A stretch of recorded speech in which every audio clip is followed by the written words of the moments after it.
Yeah, start. no, I mean we can go ahead and get it started. I mean, we have a pretty small group. I was thinking about like kind of trying to like facilitate like like the interaction piece of it like a little bit, but we have a small group. So if you have like any questions, comments, feedbacks about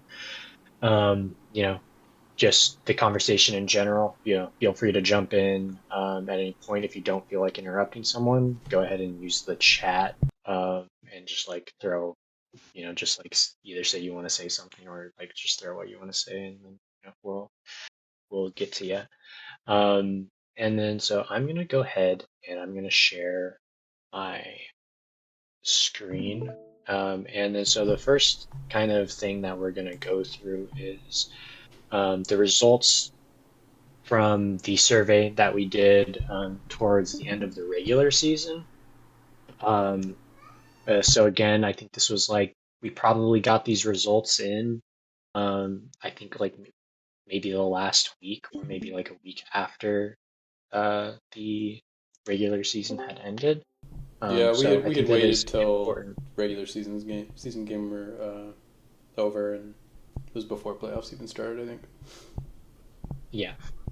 So kind of important with like to keep into context with some of this data because I'm sure either yeah, some people's opinions have probably changed. Some of the data is probably like would be even more reinforced, since then. So just kind of keeping the timeline and context a little bit. We had 30 people respond to the survey. Most everybody was actually in the league. We had one non-participant um, contribute their thoughts. But 15 from Legacy, 14 from Pro, honestly, a pretty good sample size. That's a little bit less than half of the overall player pool. And so I feel like we could, you can take away a decent amount from, half a pool. Yeah, and so we're going to be going through like the general season feedback, kind of the issues and highlights, the structure and the setup, like the people's opinion on that. Go through the game type, the Grifball iteration, like ratings and kind of that in comparison to the current game type that we're playing on. We'll go into administration, like some responsibilities and focuses, just some feedback on that, and then community focuses as well. And then so we'll go ahead and jump into it. So first is kind of the season experience, um, and how people kind of felt about the season. Again, I know a couple people just joined. This was towards the end of the regular season. Um, and so again, some of these opinions have probably changed, but like right off the bat, it actually seemed like it was decently like well received, just like from the pool, the overall pool standpoint. And so you can see here with uh, this the graph is that the blue here is pro and the red is legacy. And those are actually quite two different opinions. Like when you kind of start to break it down, almost immediately that you see that legacy kind of overall had a better experience than pro. Kind of makes sense. I feel like we feel that sentiment, throughout the season and like through conversation. Legacy definitely seem to enjoy themselves, a lot more. Um, and then we can go to, we asked people, what the likelihood of them returning would be. And again, I feel like I think we had either an average to, pretty likely chance that people would end up returning. This is always kind of like a weird, can be kind of a weird question to ask people just because like most people I feel like never know whether or not they're going to play the next season until like either signups come out or like the day before signups end. But I feel like the fact that that we got a pretty positive reception of that is also telling of more so not like what their actual answer is of whether or not they're gonna join us next season, but of like their satisfaction overall with this season. And again, like I think it is important to look at this because like I feel that somewhat like across the season it has seemed kind of gloomy, but I think this kind of shows a little bit of a difference of how people felt things went. Next is like the opportunities and the highlights. So I know I got kind of corporatized with the language that I'm using here, but like in other words, is kind of some of our biggest pain points that we encountered through the season. Um, Almost immediately, we can see that season length was an issue. I don't think we needed, a And survey then, to even just to decide that or to find that out. and like you said, if you But take this was during the season or at the end of the season, so if you take like the playoff sentiment, I'm sure Yeah. this is only yeah, enhanced. So, no, exactly. I'm sure this would, yeah, be much more in favor of season length if yeah we had done the survey now. I imagine because yeah, even at the end of the season, things were dragging out. And then we'll see later. Like we can kind of dig into that with some of the data later in the results. But again, yeah, it just I think generally, and like some of the comments had also expressed that um, you know things just took long, and it's not even necessarily that there was like too many games or anything. It's just the amount of time that things were taking was just too long. And then we have yeah, scheduling and availability being one of the other big ones. And a lot of this is leveraged by Pro, but and we can see that like there were certain teams that had I don't know why I'm like tiptoeing around it, but like teams like Snipes where it's like they just they delayed a lot of their season um, just to like schedule over one player, and I think that's kind of the expression that we saw from some of these votes, and people more explicitly expressed their frustrations with It was kind of like the the scheduling, the rescheduling. into the nine. Um, So the is sorry, only us. Sorry sorry, to you interrupt. you cut out there. Could you try saying that again?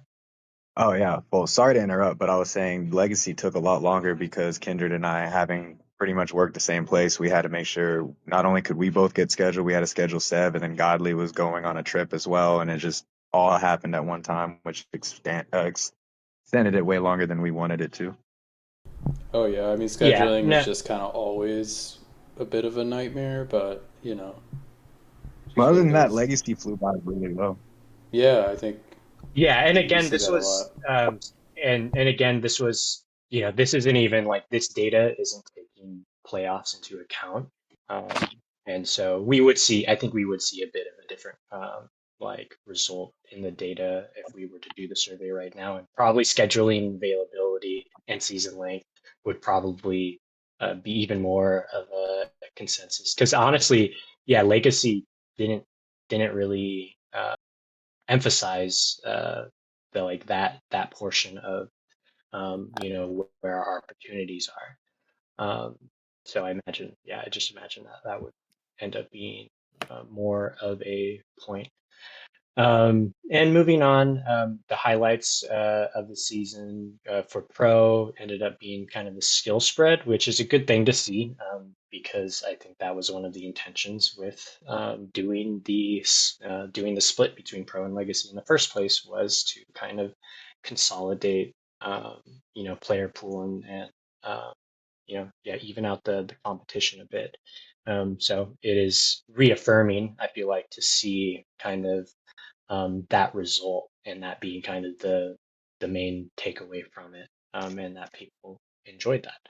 And on the legacy side, I think at least we see here that people enjoyed like kind of the competition of it, and like maybe playing with um, with people more their skill level, and like playing in that environment. And then the socializing aspect, and then playing with maybe different players than they usually would have um, as well. So um, we'll move on, and so they people were asked what they would change to the season if they could. Um, and so I broke it down here. We had like a couple, or yeah, a few different categories, which is season length and game amount. So that being shorter seasons, and as I was kind of getting into a little bit earlier, potentially more games. So again, like we see that it wasn't really like a game problem. People weren't playing. People weren't playing too much Grifball. It was just that things were dragging along. And I think some of the sentiment that we got here with like the more games point, some of that even that came from Legacy. Again, like Legacy was just like ripping through games, and I think that they could have even played, managed to play a lot more games. So again, something to think about. Um, you know, I think it's just going to be an ongoing discussion, and an obvious discussion that we were inevitably going to have, which was shortening the season length and kind of restructuring that. And then we had the rules and setup, um, which is less banning. Both of those were like comments on novice being banned. Somebody suggesting there being a sign up requirement. The specific suggestion was to like include late league like requirement to sign up. More restricted captaining. I think that is like very targeted towards active hate. That's an active Um, hater and answer, yeah. then yeah, improved rule clarity, which we'll kind of see that communication was um, a little bit of a struggle throughout the season. Availability and scheduling, so improved scheduling. I know a lot of people had their complications with scheduling, at least in pro. A minimum of availability for players that sign up, limited rescheduling, which we've done in the past, and then contents and events. So regularly updated stats, more in season events, all star games, and dedicated streams. I know that we have like a plan, at least was planned. I don't know, AMI all stars, but yeah, at least some people expressed that they want things similar to that. And we can kind of look at like what like the split between Legacy and Pro, what their emphasis was on. I think just season length and game amount just kind of ended up being the biggest thing for that. And then AMI had a little bit more of an emphasis on like the contents and events portion of it as well. Um, so the game mode rankings, we had asked everybody to rate like each game from like 1 to 5. This ended up coming out as the average. Wow. And kind of the reason we even put this in there was just kind of get a general sense of like what people thought about all the games compared to like what we were currently playing on. So keep in mind that the current game type is not just Halo Infinite as a whole, but like the game type that we played, or at least that's what the intended question was like targeted towards. Excuse me, Pop Tart. Yeah, go ahead. Is this an average of like 1 to 5? Is that how we did it? Like you rated the games 1 to 5? Yeah. Okay, so that's what that is. Okay, got it. Makes more Yep, sense. and then so this is split between pro and legacy averages here, and yeah, so you kind of here's like this is where we had to list. I know the pro and legacy like results ended up being slightly different, and we can kind of look through that a little bit. But yeah, Halo 5, Halo 4, and then going into the current game type, which I was actually kind of shocked seeing the current game type get like being rated. Being this rated high and above Halo third. 3 and Halo Reach, yeah. Yeah. And then we also have Halo Reach Dash at the bottom, which I feel like I those were knew people meme. hated it, but like I was a little bit surprised to see how low people rated it. And then also a little like, although I'm not shocked that it's at the top, I was shocked seeing just how dominant Halo 5 end up being, which I think comes into the conversation of like the direction of the game type and like what we're pushing it towards. Not that we're like should be trying to make like a replica of Halo 5 by any means, because Halo Infinite is its own game, but like I think we can kind of use that data to um, kind of emulate at least the experience, or like what give us ideas of what we should be pushing the game type towards. And so you can kind of see like and in fact the legacy results for the current game type I think was actually the second highest. So I think it yeah, actually legacy we is the had an highest. average. Oh yeah, no, Yeah, you're right. so Legacy The guys were current game like, type for oh, this is the legacy, best. yeah, so people, or at least at least half of the people in legacy felt like the current game type that we were playing on, the no thrust, like vanilla game type, was better than all of the other games, which was actually pretty surprising. But like again, it showed like the general contrast of experience between Legacy and Pro, where like Legacy, honestly, they seemed like they had a great time, as far as just the raw data shows. And I think we can also see that through just like expression through conversation. Um, and then next is kind of digging into people's preferences on like equipment and potential things that we want to try out in different game types. So we start out with equipment here. Um, Again, a huge contrast with Legacy and Pro. Legacy actually preferred no no ability or no equipments, with some voting for thrust, and then kind of Pro a little bit mixed in between. They did not like classic, and it seems like they at least want to try something else out. And Which is then we funny go into because weapons. Yeah, go that's ahead. their main complaint about thrust. One that I've heard a lot of is that thrust elevates bad players, and then we get into it and they don't like thrust. Or sorry, Yeah, they don't like it with that definitely. equipment. So literally no uh, pro players voted for no equipment. Literally, yeah, yep. nobody wanted classic at all on the Holy pro shit. side. I mean, yeah, there's just like some interesting divides like that. Like just pro and legacy have different opinions on stuff, like entirely. So I don't know. I mean, it's definitely important. Can I, Well, I can tell just which one's more. chime in that I think Go ahead. that's just because the pro players are so fucking jaded. Sure. I think the legacy players are a little more honest. This game type is good, and they voted that it was good. Pro players are just crybabies sometimes, because the game type's great, and the legacy players said it loud and clear. I had fun overall, but like, yeah, I think if I didn't like shit, it's just because I was losing. But yeah, like I think that's the big thing is legacy pro games were so stressful that it's never fun. Counter-Strike sucks. Even if I played it for 2,000 hours, I hated it. It's stressful. Speaking as a pro player, I still had a great time probably overall, but like, yeah, it is just more stressful, and you can easily tip over that edge and just be like having a bad time. I trust that season a lot more as far as game mode's concerned. Sorry, what'd you say? You liked last season more, you said? Sorry, yeah, I enjoyed Thrust a lot more. Oh, okay. Game type wise. I mean, sure, yeah. You just like it more. You like it. And do you think it had like more to do with the game type versus the player pool that well, if I'm taking all the other factors out and I'm talking strictly game type, I had more ways to express myself as a player with Thrust.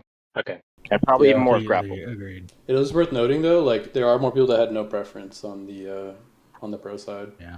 I mean, that's not, I've stated ways to make thrust even better. Well, not more than thrust, but yeah. Yeah, they still prefer thrust, and H5 is like universally considered the better experience. So I mean, that does mean thrust. That's kind of like what results are pointing towards, I got literal reach flashbacks tanking on this game mode. Yeah, very fair. Being a tank in reach is, yeah. I think the slow speed combined with like the passing overpoweredness, just like I don't know, sometimes it just felt awful to me. The like stagnant movement, and then you just get beat by like one flanker in a single 1v1 and get scored on from a bullet pass.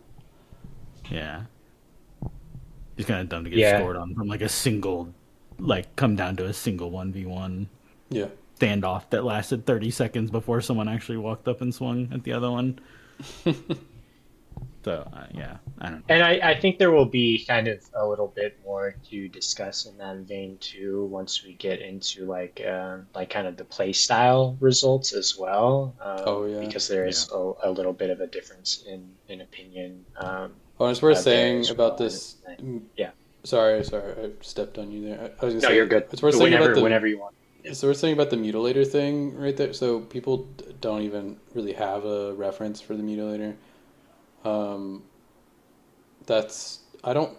don't know. I have a game mode planned for potentially an event. I want people to try out the mutilator and actually have a good go at it and stuff, and we can see if it's viable for anything, And I think the one reference anybody has for the mutilator game type that we had pushed out like kind of quickly was like it wasn't refined at the time, and honestly there were iterations in between because like I was with Death in Customs, and I feel like there are more things that you're capable of doing with the mutilator gameplay wise that replicate what people are used to when it comes to Grifball, as opposed to what the very specific style of gameplay is in Infinite with the slower reload speed, the slower hammer in general. I think that if that got more attention, then it could change some of the voting on game type preference when it comes to the two between regular hammer and mutilator. But I think that also comes with like you were saying with like game mode testing shit like that. I think you're going up Shit's Creek with the mutilator. It's just I have some concerns, just because it just doesn't look good. It's not a hammer. It's tough. I agree fighting that battle.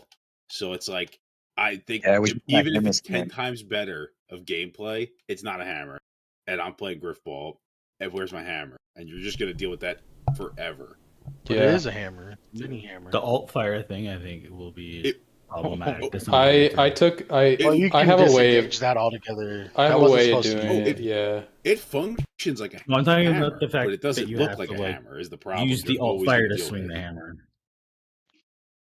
Oh, literally to swing the hammer hammer. to use alt fire. Yeah. I think you're just. It's I definitely think you're always going to face resistance. Is my only concern. It's a can of worms, and it's like, is it even worth doing? I don't know. Yeah, I'm not saying no, but it is concerning to me. I don't think it will work well, but I mean, I think there could be serious like desync issues too, because it's like such a fast swing that like, if we think it's bad like with the regular hammer, maybe it's turned up 10 times. I haven't really seen it like long enough in long enough games and stuff to like really say, but it could just be completely unviable and just cause more rage in that sense. So who knows? Question: can't you give weapon properties of a weapon to another weapon? I'm pretty sure I've played like games where like a battle rifle shooting green gun bullets. Yeah, you can. The hammer, the mutilator, melee, or no? You can't do that. No, I mean I've looked at all the combinations. Yeah, they just don't want to do it. They don't want to give it to you. They don't want to have options. It's just what it is. I don't know. So, anyways, Levi, you want to take us to the next? So yeah, I mean, it's yeah, I mean, like I think it's something to look at though. I think like especially if we have a grace period where we can test things out. I think it's I think it's at least nice to see what options we have and like if there's like if the mutilator's a no-go, then like we'll know that and like we won't have to keep having the conversation. Whereas like I think as of right now, there's going to be like people in the community who's like, no, we need to try the mutilator. So maybe just the test is just to get it out of the way. But I mean, I think I agree with some of the sentiment there. It's like I'd just like to say on like how I there's a lot. personally feel about it. I'm pretty impartial. If it worked well, I think it could be fun, but I really don't. I'm in the know same yet. camp. I'm worried that some people will try and like force the square hole into the round peg or whatever the fuck. Right. Yeah. I'm not like Just this because is it the sounds one. like it might be good, and then yeah. This is like the one thing that'll fix Grifball kind of mentality. I'm like, I'm not there. That's just not. Yeah. I think we actually have a fairly decent mode with everything that we can do, and it's just like, who knows if like adding that confounding variable would even be worth it. So. Yeah. So moving on, we get into play style. People are asked like what they preferred in the game. So, we have the grounded play style, which is more focused on teamwork and playmaking. Faster, which is more focused on reaction. Maybe we get their like just dopamine mechanics in there. Physics, which is launching and aerial movement, and then balance, which is kind of a mix of some of them. And then kind of grounded, like takes it away here.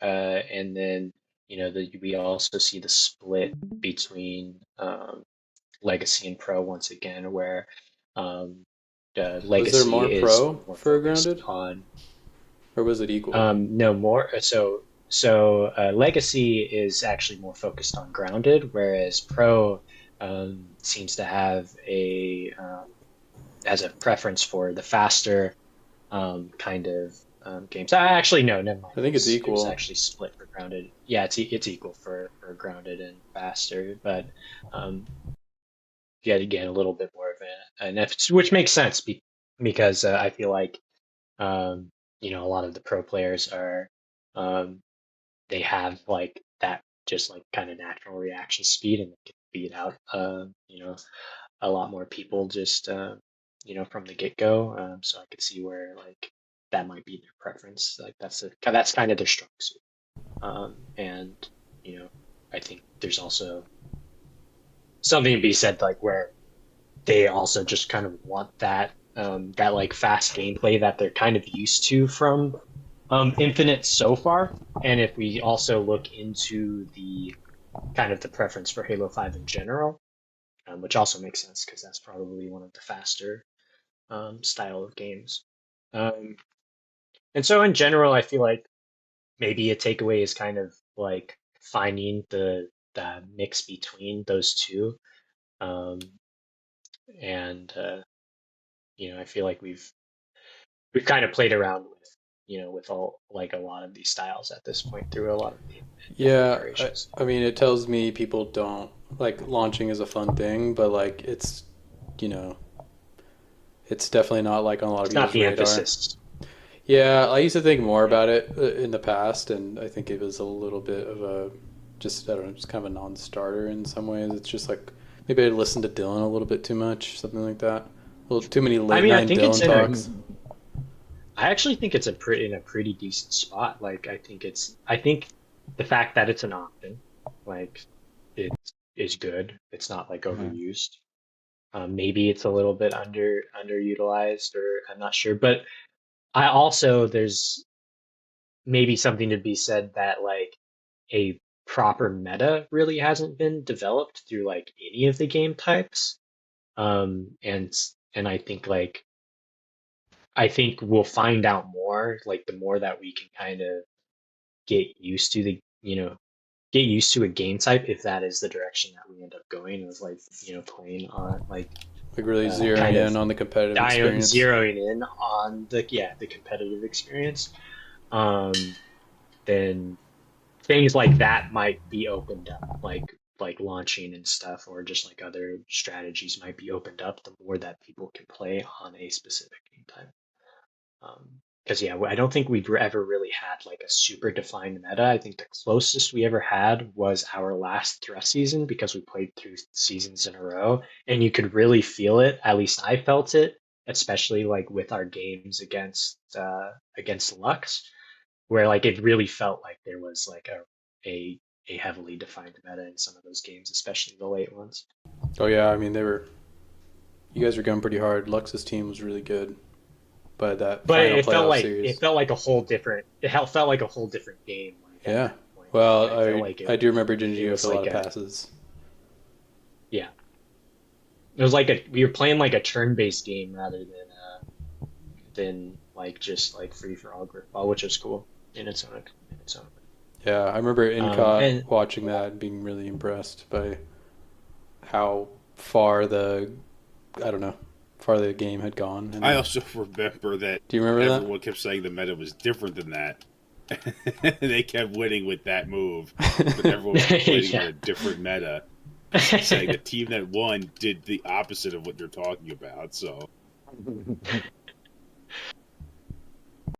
which is the pro player conundrum.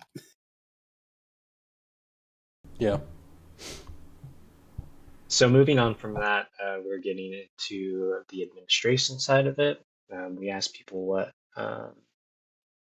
they felt like the admin responsibilities are, or what they think they are, which were daily operations, so managing the day-to-day like operations of the league, so that's scheduling, season prep, stats, all of that. League vision, which is like ensuring that like the vision is properly communicated with the community. Fostering the community, so like maintaining the members that are already here. And then creating fun experiences, so that's events, content, engagement, all of that, and then growing the community. And this was And multiple so, I mean, choice, and it seemed like everybody kind of picked everything here, right? yeah. Which Yeah, for the most part, yeah. I mean, it seems like yeah, there's like a definitely more of an emphasis on like the daily operations part. yeah, maybe that comes Um, from like and a pain of like I don't know, who knows. It could have come from like the context of that season. well, this isn't even. I mean, this isn't even. This isn't like even this wasn't like a criticism of the admins at all. This is like I at least the way that I feel like it was intended to be thought of is like literally like what do you think an admin is? Um, and so that's kind of like it's kind of just a neutral. Yeah, I mean that's a huge and topic I think too. yeah, and I think that's like although a lot of it's spread here, the conversation that we're kind of wanting to expand on a little bit later is kind of just having those more clearly defined roles, like knowing what an admin does, having a like kind of a consensus understanding of what like an admin's job is, um, and again, just like communicating that a little bit better. And so I guess like these are kind of some of the general things like to think about when we start moving forward with like building that communication and that structure. So admin changes. So people were asked like if they could change anything about the admins in its current state, what would it be? So more communication was the big thing, and some of these also kind of I feel like align with that message a little bit. Tie So I back think into we it. have more, Yeah. yeah. So we have more communication. We have expand the admin team, restructured leadership roles, which I think we'll get into a little bit as well. Some people expressing that the admin role is too nebulous; it should be broken down and more defined. More technical roles, so like roles that maybe aren't necessarily just an AGLA admin, but like their focus is to help build bots, manage stats, come up with new concepts. I kind of think this like points me to what Avenger does, where it's like his kind of unofficial job is to manage the betting bot, things like that. Outside assistance, so seeking out assistance from the community members for projects. Stats was referenced here, but again, I think that ties into anything else. Again, bots, sheets, events, and then more engagement, which again goes in line with that. And somebody specifically saying that they'd like to see less behind the scenes work and more community engagement. The way that I interpret that is, we don't see a lot of the communication between the admins, and like when especially like when an admin role is like kind of this nebulous concept, like and like I've been there, and like I've also like I feel the same way. I was like, what does an admin do? Like, what is their job? Like, it's just this kind of like this thing that exists, and like they're in a group chat, and like they do some stuff. And so we don't see that, and so I think people would like to see there be a little bit more engagement and communication on that front as well. And then the last one is taking more risks. So, breaking out of the norm, whether that's game type, league structure, or just events. And, that kind of, makes me think like exactly what we're doing a little bit, which is like, NCOT's coming in with like a, cool new event that like is different than what we usually do. We also have like the late league circuits and stuff like that, which we can kind of point to for some inspiration or things that we can potentially do that's just not, just the same old same old. We asked people what their favorite part of Grifball was. So yeah, playing with good players, which is the top option here. Chumming it with the pals, community building, developing a team, and WWE character arcs and drama farming. Quite the contrast between Pro and Legacy, of course. Pro, it's interesting that Pro has community building so high and we don't see anything for Legacy. I don't really know. I'm trying to imagine what the interpretation is there from like a Pro player, but I imagine they just Pro community is, events and stuff. Like Pro is weird. And like this isn't to like rag on all the Pro players. I'm also a Pro player, but like I think there's this idea of like wanting to have like a bigger community and like have the like rewards of that, or like the spoils of that, but like maybe also not understanding like what that takes, because I feel like the way that they're interpreting their interpretation was building the community into better Grifball players so they could play with better Grifball players. That's what it was. Like, build them up into better players so that we can have play with more good players. That makes sense. Hey, I mean that's good. I mean that's a good thing to do, and I don't hate that, But like, what does it take to get to that point? To do like, that? What is it? Well, like, what? Yeah, and I feel like the community building part is like what Pro players lack the most, and maybe I think that's just like that's just what it is. They're just really good at the game. Yeah, are you going to circle back to admin stuff? You kept saying you had some more stuff to talk about. Oh, definitely. We're going to circle back to. Why? You want to file official complaints? No. It's my thing with the admins is I think like you need to take a head honcho role and make it actually mean something. Like Mungo was the honorary head honcho for Legacy stuff this season, but it felt like he had to keep going back to the team on little things. Oh yeah. But I think you could give a person more authority than they currently get to kind of get things rolling. He's part of the Legacy. He should be able to kind of dictate what's going on a little tighter. That's definitely a great point. It's something we talked about Yeah, a and we'll lot earlier. definitely. Or I mean, Yeah, we'll not earlier in the definitely chat now, but like me and Mungo were talking about earlier. yeah, and we'll kind of we'll definitely Yeah. be circling back to like leadership stuff as well. So yeah, moving on, we asked people like what they think is the best way to sustain the community. So community contributions, more events and new ideas. A lot of these kind of align with each other.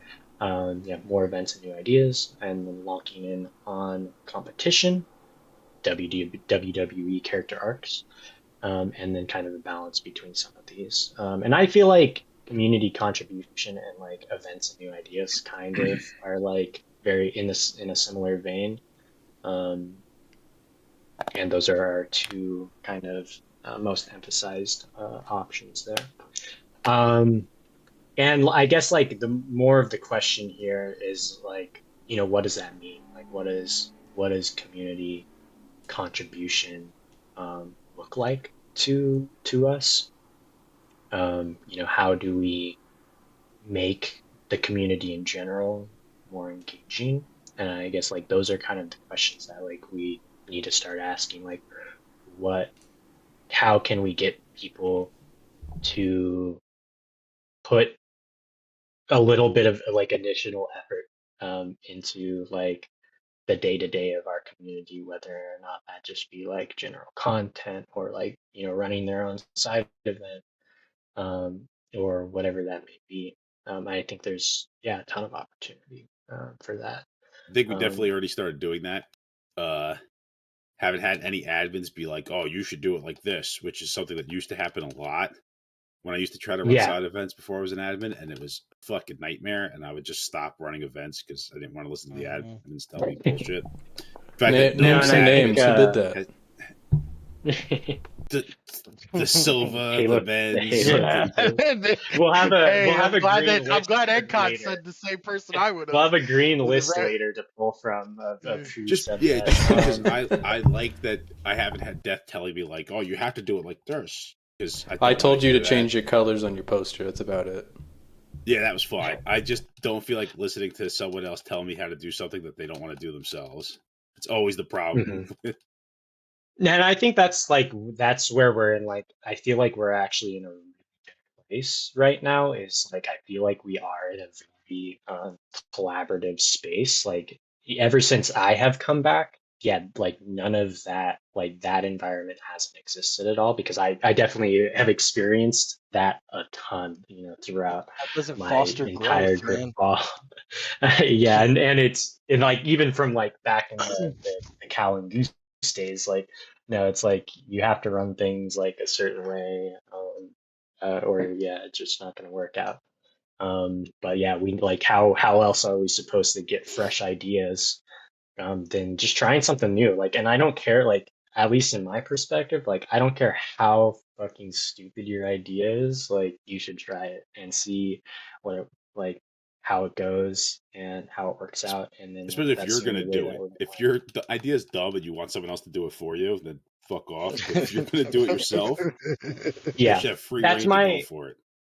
that's my one like that's my gripe kind of with like purely idea like guys because I think it is great to have like idea guys, but like idea guy there needs to be like a Doers. balance with like Yeah, idea guys, like you if I need to spent time on have the every idea, ability, you need to know like how to run an event before you tell someone else like how to run an event. And so again, like I think we have we're in a good place in the community where we have a lot of people who have experience running all different kinds of events, and uh, and like people who just like have those good ideas and then want to try them out, and are also willing to take a step. And then we also have like people who are willing to kind of advise on those things too. Like it's unfortunate that like I'm not in the place to like actively run stuff myself, but like that's something I'm always willing to help out with. If, like somebody reaches out to me, like wanting to run an event and like they just need like a little bit of guidance, like I will always like help them out. And I could, I'm even willing to help out on like the more like administrative stuff too, like, whatever sign up sheets, organizing just like the information and all of that. And I think there's multiple people who are kind of in that same position as well. And then, yeah, I mean, locking in on competition. So I think that's like kind of just dialing in on maybe the AGLA experience. And I think that is something, yeah, that we can kind of further explore when we're thinking about the game type for AGLA and the season structure and all. Hey, And then, real quick, yeah, go ahead. before we get too far away from like that, is this where like we can chime in for like ideas for like events and stuff, or do you want us to like wait for that? How about let's go ahead. I was gonna say, well, I don't know. Go ahead, share your thoughts, Levi. Oh no, I was just like, Yeah, I was gonna say we're about to be done on this, and I think we will revisit kind of some of these concepts, which we could kind of like go over and take some. Yeah, I mean, yeah, more we're just getting you additional guys like flesh it out. did the survey get people thinking about stuff, like and what's You're lubing us up. lubing you up, right? Yeah, We're just we're lubing everyone up. Get the gears turning, and also it's just like good for people to actually like see like what do people think, like what's the actual like thoughts from people in an organized sense, Anyways, but yeah, we can definitely come back to new ideas and stuff. We'll definitely come back to it. Yeah, then we were at the community was asked, what they feel like the community in general. This isn't pointed at anyone specifically. Like, what has the community missed on? And so we have streaming, which is the biggest emphasis here. Attracting community involvement, retaining current player base, helping grow new talent, networking, social media outsourcing, expanding our player base, community content, running side events, and smoothly running the league, which was the least voted for option here. Yeah, streaming's like I feel like a back and forth conversation. Like sometimes we like emphasize it heavily, and then sometimes yeah, it's just like not on our radar at all. Like I know it's like a big kind of controversy at this point. Yeah, like, we used to do setting it up every the time. streams. And we only see the Play Grifball account once on Twitch. What'd you say? We used to do, or you did? Yeah, it like once? only like, and that one event, and it was pretty solid, successful. Should probably keep capitalizing off of that, and probably even other stuff like YouTube or wherever. Yeah, I mean it was great. Yeah. I think that stuff's awesome. I would definitely want to see more of it too. And like, honestly, a lot of it is like probably the place we were coming from it at. Like, I think like A Spence and like me and whoever else was like pushing for all like the big streams and stuff, like season 1 through like 4 or 5. We're honestly being like, oh, we need to get attention so we can get into matchmaking. We need to, I don't know, it's like this weird like we need to get sponsors type energy, and I just don't think like it's not really the best place to come at it from. I think it's more about like for us to like have fun and have like a cool way to watch. That shit has fucked us so many times. Never worth looking into. Yeah, I don't think any of that's. Yeah, none of that's really. It's not a good idea. Yeah, and who cares about that? We had the conversation a bit ago. Nobody hates prizes, but like they aren't worth sacrificing fun for, or losing out on people's experiences. Yeah, and that's kind of. I mean, I do like the idea of like showing the rest of the freaking Haloverse what Grifball is doing, and like streaming and having the Play Grifball stream is a great way to do that. Like I get like people on like HCS Pro Talk, they come and watch like this shit, but a lot of the time it's just hard to find, like unless you're direct DMing them a Twitch link of some random POV, like this stuff doesn't get shouted out by all the other places. And it's like, if it's actually streamed on Play Grifball, it's a lot easier to promote. Definitely, yeah. It's kind of a tough situation. We don't have like a ton of people logged into it and stuff, and like running things. So how does the keys work? Can you refresh the keys for streaming, or do they refresh automatically?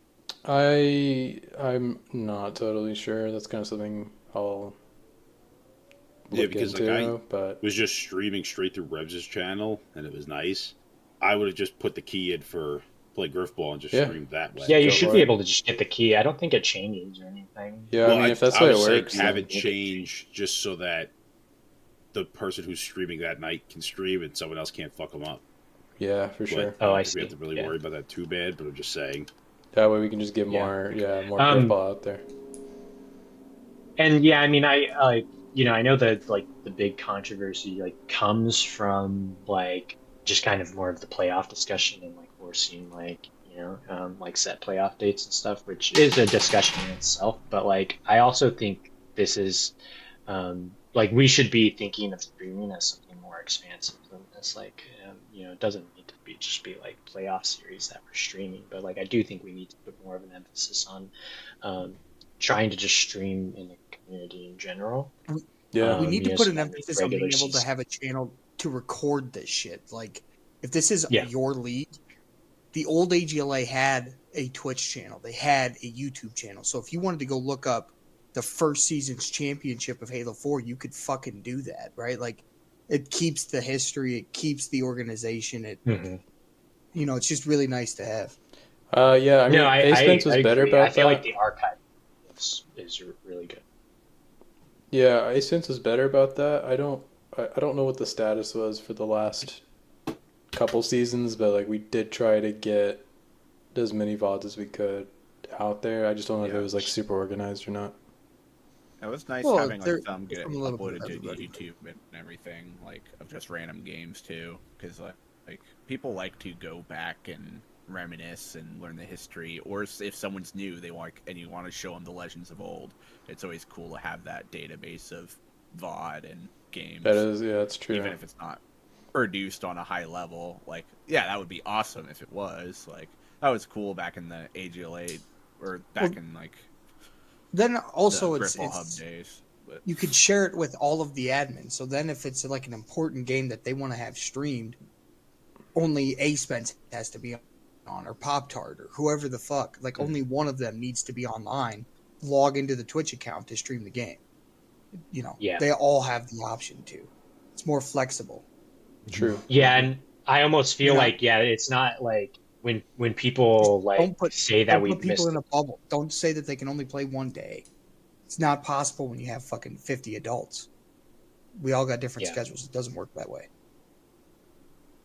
Yeah, and I think like when people like express that like streaming is like one of the bigger things that we've missed on, like I don't even think that I don't think and I guess this is just like where my head's at. Like I don't think it's coming from a place of like trying to get some big broadcast by any means. Yeah, I think it's purely like what has been expressed here, like just somebody to like archive the stuff that we're doing right now and just having someone stream it. And like I don't think we need to like set up some fancy broadcast for all of our games by any means. And just have like one person hop on and like have some sort of official stream, and then have that be an opportunity to just get people more like acclimated to doing stuff like that, like giving more people opportunities to get into casting or running a stream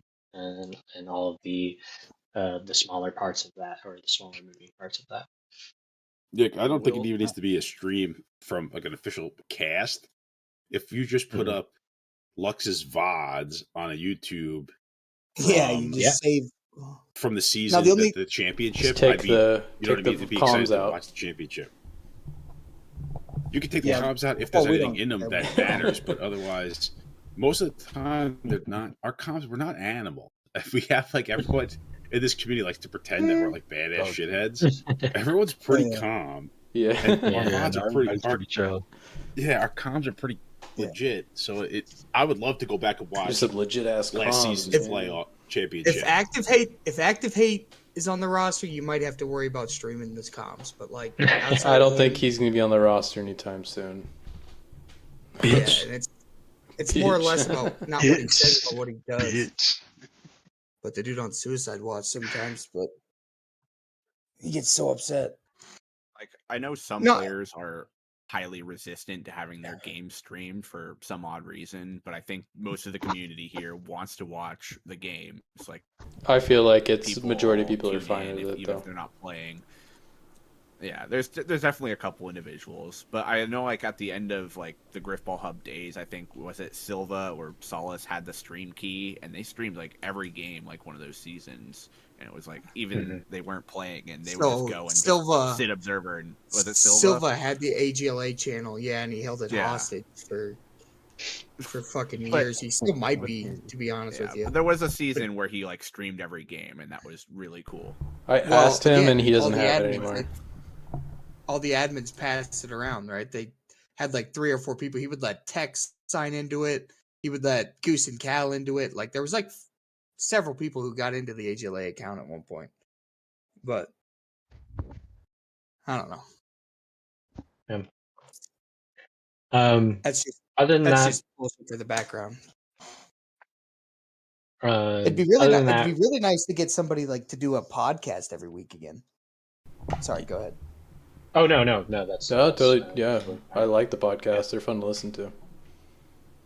But you need people from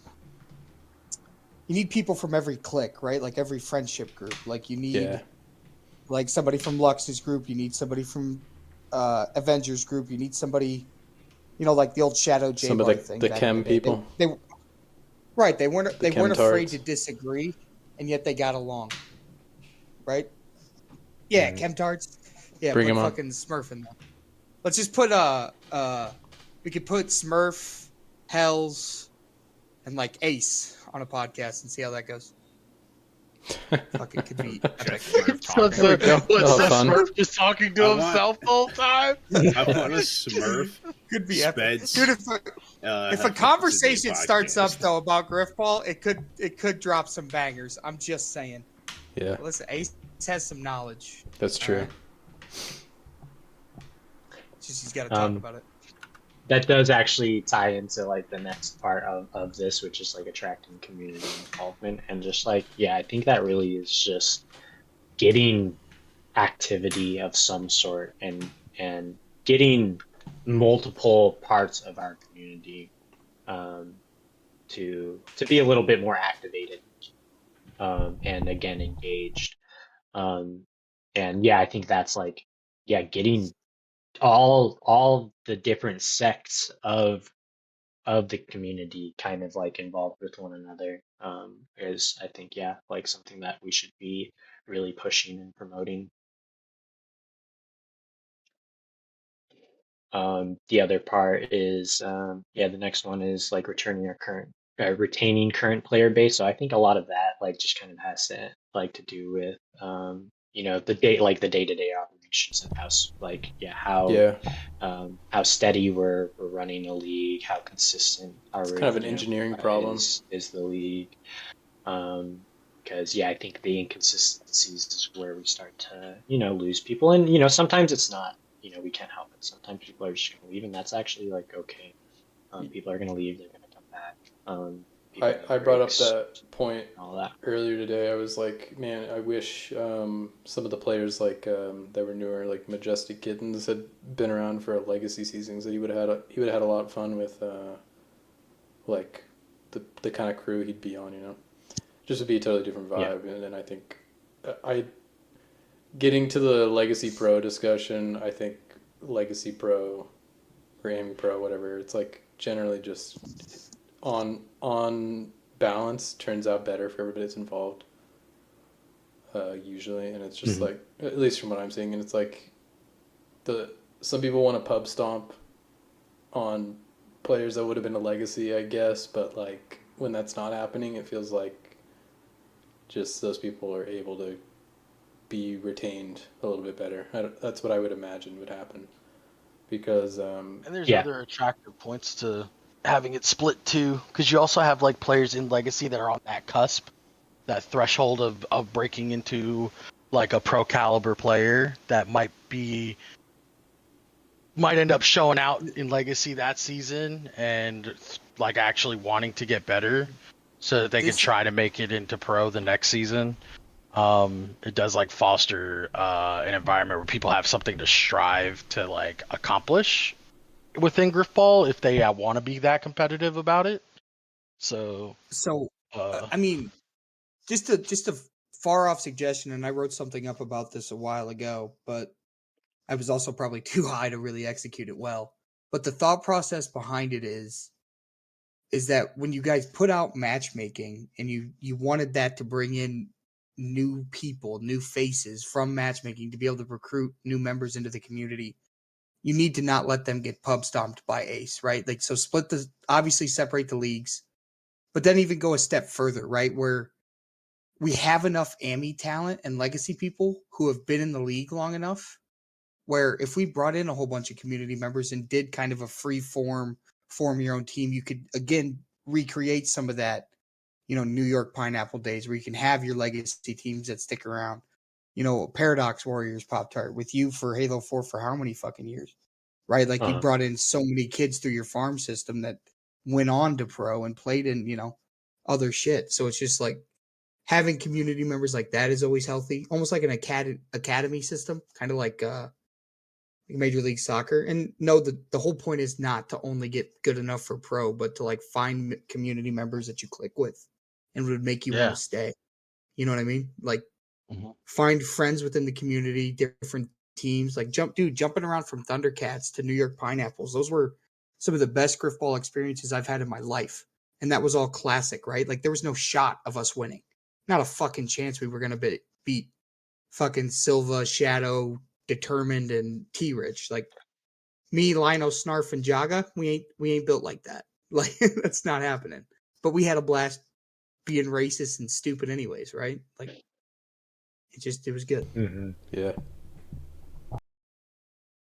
Yeah, and I think that like kind of like uh, kind of furthers the conversation of like not only like should we emphasize trying to maintain like the split between pro and legacy, but like and the biggest reason why I had even bothered to like split um the kind of the results in the data between the two leagues is just to show how different they are and like how different their needs are. And like I do really think like if we continue to move forward with the league split, like we should really be catering very differently to both of these leagues.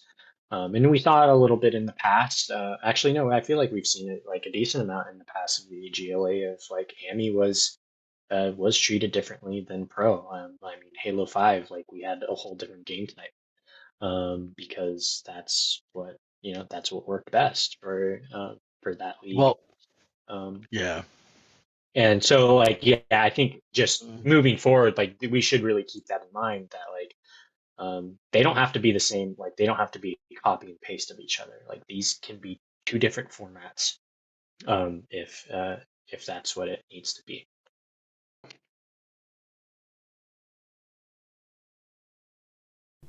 Yeah, I'm not sure if you want to go where you say something. Well, I agree.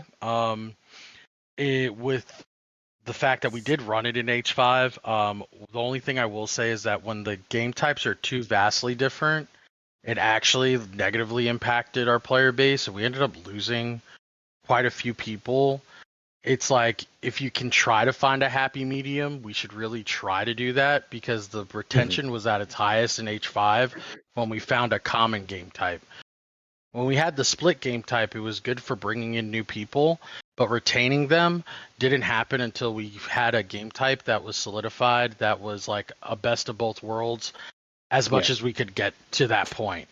Trying to run a season with separate game types actually like ended up hurting us from one season to the next when we did it fully. We had like a season where we actually ran 3 separate game types.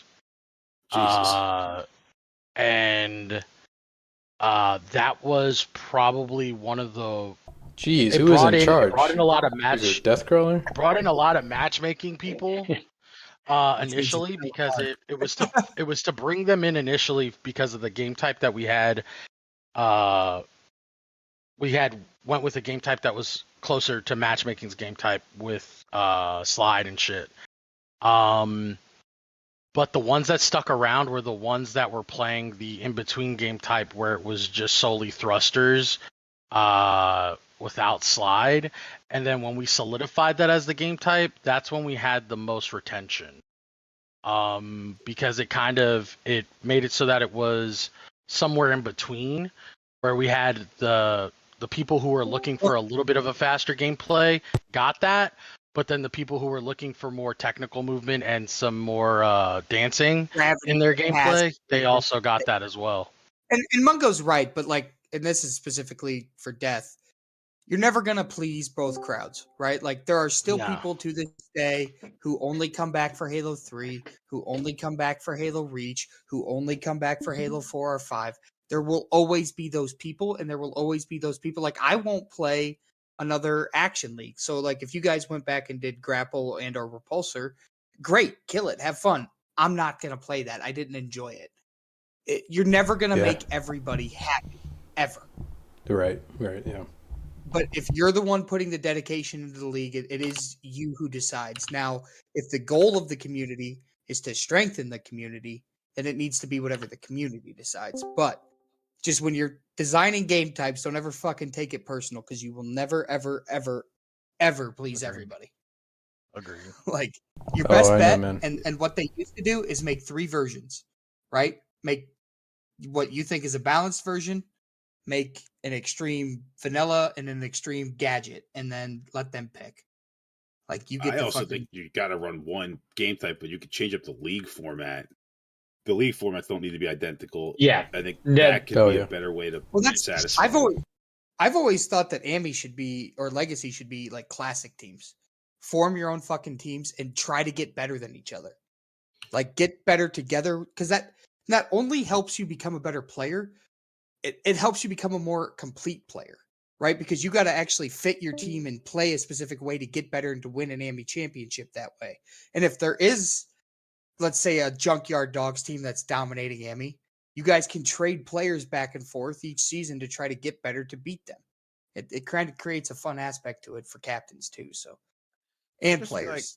I just feel like that makes it a little harder for like newer players coming in. Like, if one person's in, they have no friends in the league, then how do they? It definitely can. Like, it takes smart captains to be able to run it, right? Because you have to be willing to put in the time to be like, hey, I'm doing a tryouts for my team, right? Like, I'm gonna get 7 or 8 people into a custom lobby, see how you do. If I can make you better throughout the course of the season, again, it's an effort-based thing, really hard to accomplish. So.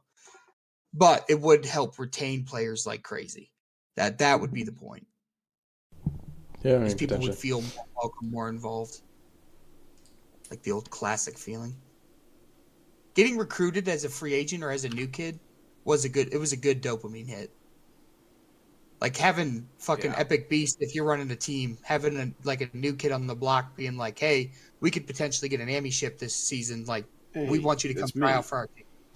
Yeah, I remember like my first season. It's like it felt really cool to like get drafted and be played and get playing time and work my way up the roster. Like, it was a fun time. Yeah, the career mode of Grifball back in the day was something else. It was it was a rush.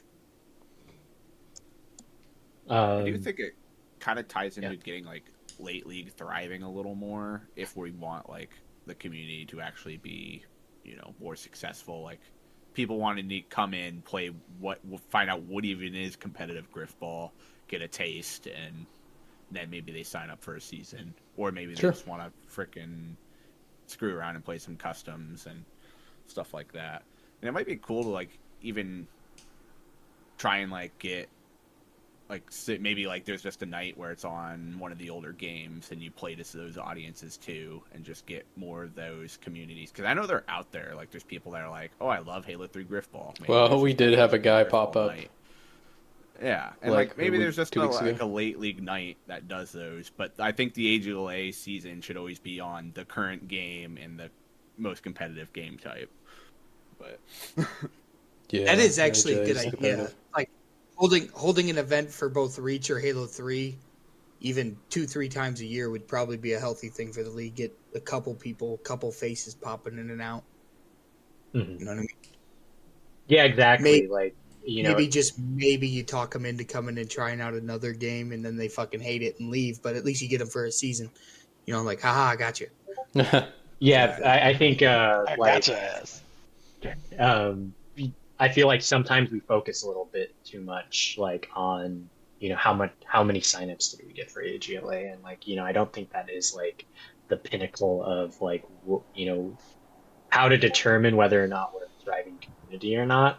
I think sometimes it's just like general engagement, and yeah, it's like if we get Itays to come in for like a tournament or two, like at least we got like somebody who used to play the game like to come in and be active in some It capacity, shows and he's like thinking about the community, and that's never a bad thing. yeah, and like that's again, we are like the community isn't just Halo Infinite. Like the community is like Grifball, everybody like who all of yeah, it's Halo, all Grifball of and like Rooster all the people Teeth who have been and shit. engaged, and so like our view of community success should be definitely more broad than like whatever our main Look, season or whatever there's it always is. going to be a favoritism towards currency, right? Like, Yeah, what game are we currently playing? What are we most active in? Is Infinite still the active game? Yes. Then obviously we're going to put more emphasis into Infinite than any other game. So absolutely. those people who don't want to do that, that sucks. But it's like having the willingness and the flexibility to go back and hold an event every once in a while, and having the people on your staff who can reach out to those people and be like, hey, I rub shoulders with half breed and overweight, and I talk to them outside of this. Like, if this is Halo 3, you have Solace. He's played with all of those guys enough where he could fucking go talk to them and be like, hey, come sign up Mhm. for this event. Just get people Yeah, back in and interested. and It's like Again, I think that's sometimes why people are almost hesitant to come back at times, because like they sometimes I think like when somebody tries to bring like someone back, it's usually with the intention of like roping them into like a season or something. But yeah. like what if like yeah, I feel like people would be more willing to be like engaged who aren't like consistently engaged. Like they'd be more willing to come in for like a one-time event if they know that it's like, oh yeah, no one has the expectation that like I'm gonna play in a season or something. So like yeah, of course I'll just like play in an event, once or twice. Yeah, I mean, we kind of like have this weird thing about like not being content with someone who isn't signing up for a season. It's like we have to get them roped into the cult or something. It's like I don't know. Like most people, I think I'd be it's fine if they most just showed important up to for just stuff have. sometimes. It's most important to just have fun in here, and if people see we're having fun in here, then they're gonna stick around. Like right now, everyone probably sees this massive Discord call, and like more people probably keep joining that are in this Well, server. I have Whereas screenshots of like the circuits, and I mean that's like it's Mm-hmm. a much bigger discussion because of the LL stuff or late league stuff, but screenshots of 24 players, like 6 different I'm telling, teams like, sitting in the voice if you're channels in the just Call hanging of out. Duty, if you're in the Call of Duty Discords ever, you will see 16 different voice channels with 4-man squads, 2-man squads, 3-man squads. And people are just popping in and out of them sons of bitches all day, being like, hey, do you need a fourth? Or like, what are you guys doing? Do you guys want to play yeah, I mean, eights? Do you and guys want to Halo start a has custom that game? in like shooty Halo and shit, and most people don't know that exists for Grifball, and Yeah. I don't know. Well, It's hard to like we tell also that, but we also all have our own servers, so we all hang out there. Like I have yeah. a couple IRL friends I play with almost if I play at all every day, right? Like so if I get on, it's normally with them. Or if it's not with them, it's with Lux. So Which where I you know. think on this graph, like the whole networking / social media outsourcing comes into play a little bit, where it's like if you go to like some of these other Halo communities and you just let update what tournaments happening, update what's eights are going on, what event, and like you get word of mouth going in some of these communities. There's people out there that Or are even just the interested. main Halo Discord. There's the Yeah, Halo Discord itself has like quite a bit of engagement sometimes. So like I go and like I pass out stickers at these HCS events, and everyone I walk up to, they're like, "Oh, I love Grifball." I'm like, "It's going on live. community, and they're like, but it's hard to get them to actually come in here and join. But it's like most people, it's like they like Grifball and they miss it. I actually have. So this is completely. I mean, it's kind of related. Two of my best friends. I don't know if Beast, you might have met him being in my Discord. Whispering Eye and Bad Karma. Okay. They both want to experience what it would be like to get beat down by a bunch of pro Grifballers, because I've been talking about playing Grifball in some capacity for years. And they don't believe me that I'm good at the game. Or they do, but they fuck with me about it, right? So they're like, we want to get you, Ace, Lux, and somebody else in the lobby and just experience what it's like to get beat down, just to understand what it's like to not only play Grifball, but be good at Grifball. Like that kind of experience would be. Yeah, that's people fine. who reach out like, hey, this is what you could fucking this is what you could do with this. It's not just ball stick hammer, or ball sword hammer. There's a lot more to it. Yeah, it's complex. Yeah, and I've brought a couple friends in here like a night or two, and I got one into a late league game, and they're like, I didn't realize there's actually a skill gap in this game type. And it's they don't realize that. And right, it's not just running at the spawn. I've played Grifball. I know what the fuck I'm doing. Right, that kind of attitude. Yeah, I run at the spawn and then I spawn kill. No, actually, I feel like, I was really, I was really happy to team, and it was Death who had set it up, but it was one of the last tournaments. It was one of the matchmaking tournaments we had, and Death asked if I could play with a bunch of players, and they were all shooty Halo players, and I feel like I got to relive that experience of people finding out that there's so much more to Grifball, because I'm in these custom games talking to them about positioning and other tactics that people usually use and all of that, and it is really surprising.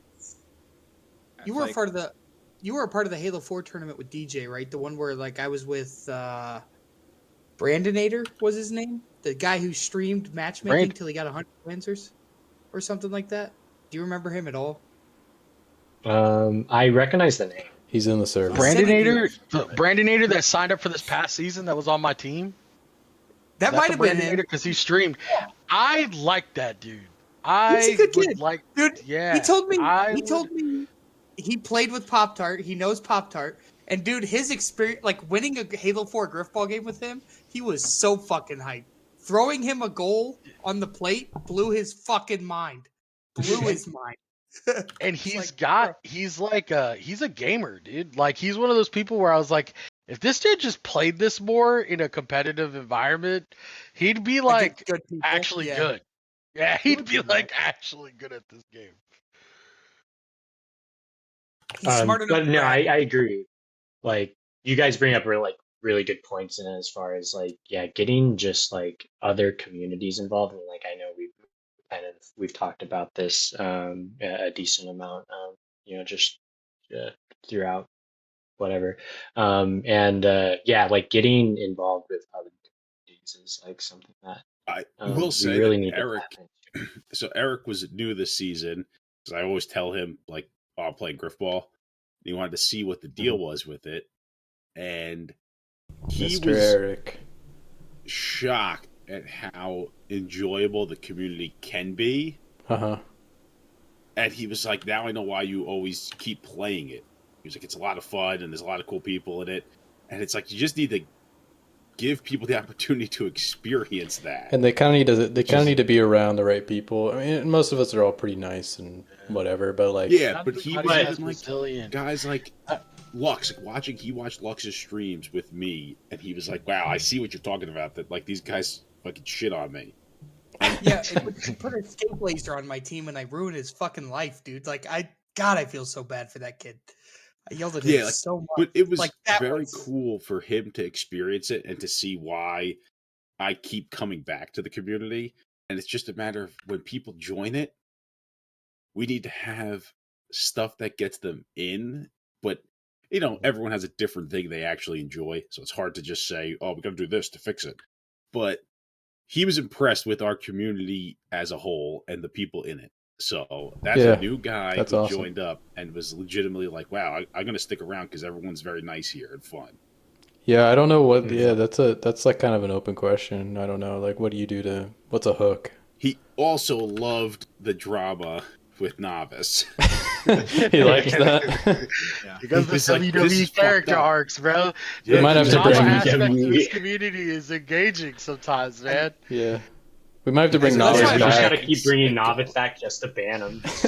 Well, Novice won't get banned twice. That's the thing. I don't think he'll get banned twice. If he came back, I think he would be like too scared.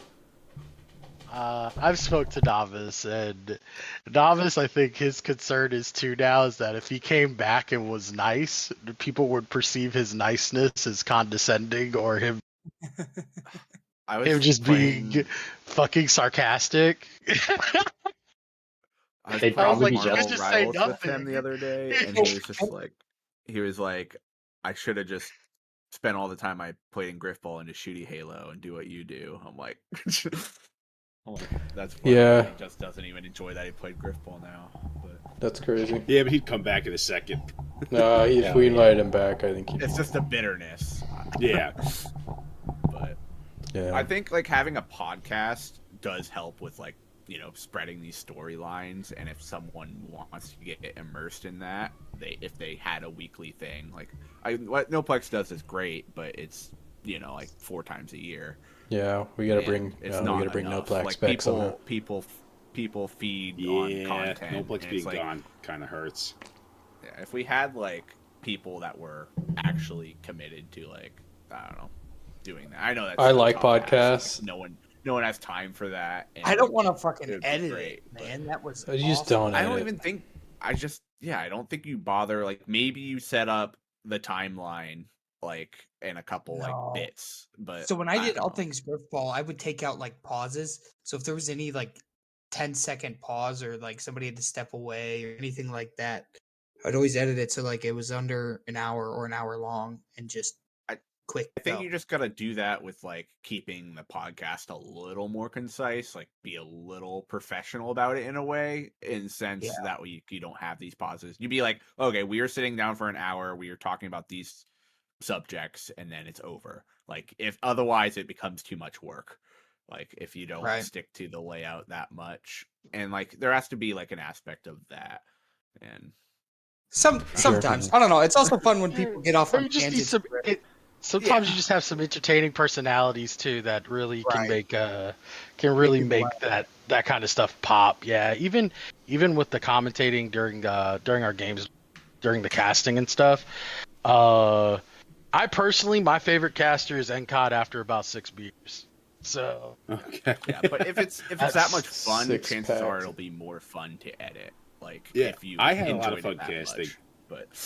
Yeah, well, when I did the Noplex's podcast, it was like fun for me, but I didn't think it was good content to listen to, just because, no offense to Mav and Noplex in this regard, I appreciate them doing it. It was just a like they're not natural. They're introverts trying to do a podcast. I would rather.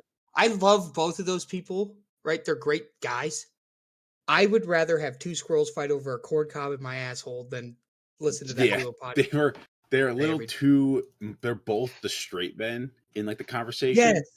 And I felt like I had to come in, and I was just like, all right, I guess I'll just be a straight man too, because this seems like a very like serious conversation now, and it makes it hard to have a engaging podcast with that. But I mean, again, I'm not a knock on them. It's just hard to do with 2, like I said, 2 straights in one room. Yeah, we need a gay man. That's what we need. Yeah, just say you got a problem with me being a straight man? Yeah, for a podcast, I don't listen to straight men. I think the like important point too. You're not out there. You're not fucking laughable. I don't know what the right word. I think the important point too is just like getting more personalities again, like engaged. We have big personalities in this different league. Kinds of just gotta get them going. Like just gotta find a way to get them in. Me, Panther, and Mav, I think would be a great podcast. Me, Smurf, and Mav, great podcast. Me, Mav, and Ace, terrible podcast.